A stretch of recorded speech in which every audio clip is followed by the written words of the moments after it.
So I don't have the rights to play any songs by Iron Maiden, so just pretend that there's something here that's smart and interesting about the song Number of the Beast and the fact that there are 6 sides to a hexagon. Okay, anyway.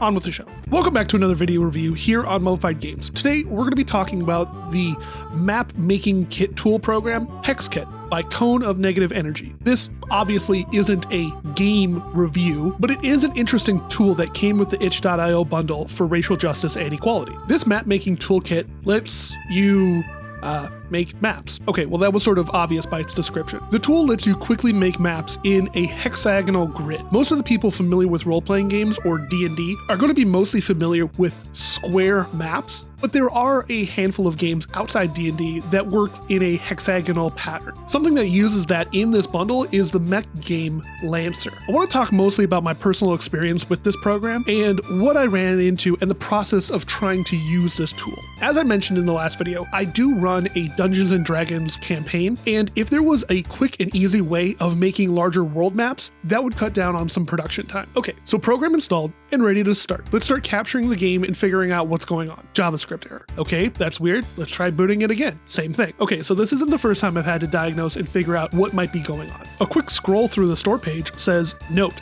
Hex Kit is not compatible with the itch client. Ah, I see. So yes, you cannot boot this program directly from itch. You need to download, maybe from the website, the full x64 version, then run the .exe from the folder, and then you can boot into the program. I didn't know I downloaded the x32 version, and when I opened the game, I found out that I wasn't able to load the grid, any of the brushes, and the base layer didn't say base layer. So run the x64 version and you can get into the program just fine. After getting into the fully functioning version of the program, it loads up a basic 6x6 empty map, showing a full list of the stock map tiles, obviously in the tiles section. Right off the bat, I question why it has the toolbox unbound from the Hex Kit editor window. I understand this will help let the user customize how they want to interface with the program, but why not make the edges of the editor snappable? Take the toolbox, drag it over to the other side of the Hex window, and it snaps directly to that side of the box. That's probably on the list of things a developer wants to do, but is working on making it bootable from itch first. As I said, the game comes preloaded with a bunch of stock tiles that you can use to build your maps. And they're mostly in their own folders, and you can choose to either let the game randomly pick what tile in the folder to add to the map, or you can click into it and go to the folder and select which tile you want. Sometimes this is going to be better option for cases of folders that have a bunch of markers or noted places. You might want to go in and select the tower and not the cave tile. But when it comes to trees, grass, waves, cliff faces, and other natural things or landmarks, a splash of randomness is definitely welcome.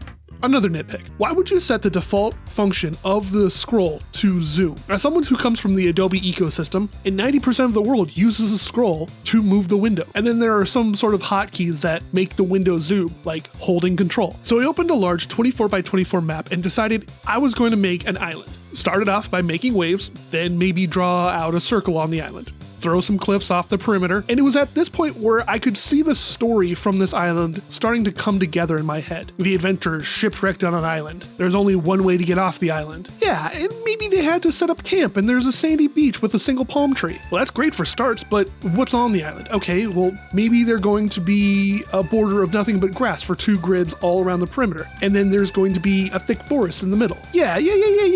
And then there's going to be a old dilapidated tower in the middle of the forest that holds something secret like a communication beacon or a bad wizard or a necromancer or something. It's a great thing that you're making a map with a purpose, and that's cool, but if you need help making something up, then it's a good thing that this kit isn't streamlined and it takes a second to make anything. So while you're going back and forth from item to item, you may have to let your brain wander and think about how this map looks and what might be the story that comes out of it. Both you build a map to fit the story and also story being built because of the map. That was something I did not expect. The one thing that makes me worry is that whatever story doesn't end up being a fantasy version of the show Lost. So I worked on this map for about 45 minutes and made a semi-decent island. In my opinion, that's not that bad. Something else that came in this bundle was a Space Kit DLC that plugs into this kit. This kit has a bunch of space themes like stars, nebulas, space stations, monsters, planets, radar, and other edge of the map window effects like that. Having already made a giant island map, I really wasn't looking to make another map in space. So I stuck with a 12x12 map. And it was here that I learned that you really need to start using the layers for this. As a joke, I saw the whole space kit came in one folder in the tile section, so the whole thing was random items that it was just a mess, really showing why having a base layer is going to be important. And that's what I noticed with the fantasy map too. The entire stock tiles that come with the game are all black and white, and none of them have any color. And it's not like I can't paint the tiles a certain background or anything. Most of them are all white.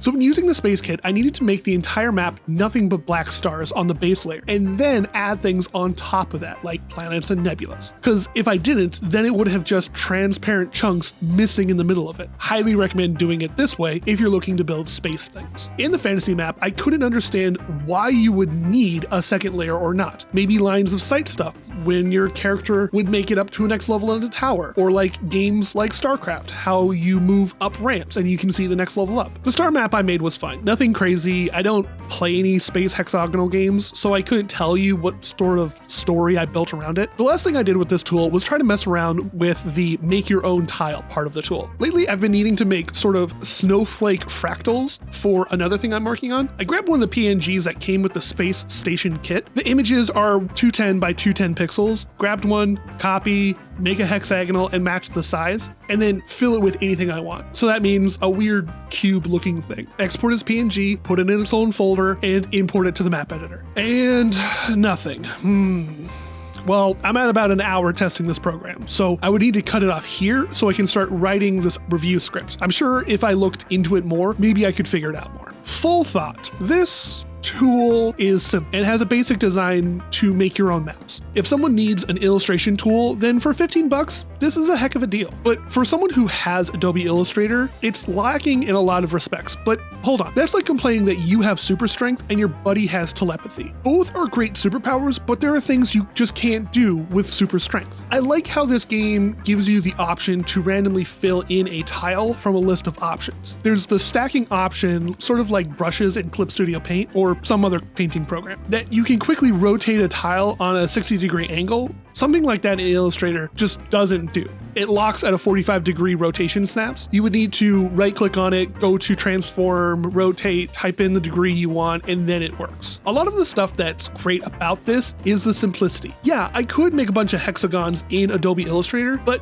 to make maps and then tile them quickly like this would take twice as long. The assets can be made quickly in AI, but the construction of them all together would be a lot better in Hex Kit. If you don't have any illustration tools or big programs like that, then this is a great tool to help build assets for games you want to run. If you have a program that you can build assets in, then I think that will serve to boost this tool even better. Oof, I've been spending a lot of time on this. I've been typing for almost a full hour now. Writing this needs to come to an end so I can start recording. For folks who did fiddle around with this tool, what was your experience? Drop a link to some maps that you made. I honestly would love to see what you made. For those of you who haven't used this tool, did you find any other useful tools like this in the Racial Justice Bundle that you think I should check out? Or if there's another tool or program out there that you really would want me to play, let me know in the comments. This is it, friends. I did it. I did an entire month of reviews. And I gotta say, it feels great that I was able to keep a regular schedule and make a video every weekday this month. I've got an idea of what I want to do for tomorrow,